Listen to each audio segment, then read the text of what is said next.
জীবনে এমন অনেক কিছু ঘটেছে যেগুলোর জন্য সেই মুহূর্তে আমি একদমই প্রিপেয়ার ছিলাম না।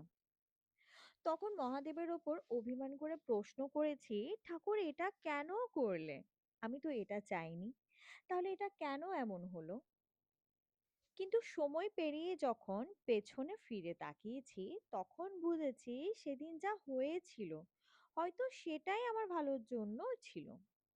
ভগবান সবসময় আমাদের ইচ্ছে মতন দেন না, কখনো কখনো আমাদের থেকে কিছু কেড়ে নেন, কারণ তার পরিবর্তে আরো ভালো কিছু দেওয়ার পথ তৈরি করেন। তাই আজ এই গঙ্গার জলে আমার ছোট্ট একটা ইচ্ছে ভাসিয়ে দিলাম। এবার আর জেদ করে কিন্তু কিচ্ছু চাইনি, শুধু বিশ্বাস করে বলেছি, মহাদেব প্লিজ তুমি আমার পাশে থেকো, বাকিটা তুমি যেটা ভালো মনে করবে সেটাই হোক। কারণ আজ আমি জানি মহাদেব আমার পাশে থাকলে শেষটা কখনো খারাপ হতে পারে না। হর হর মহাদেব।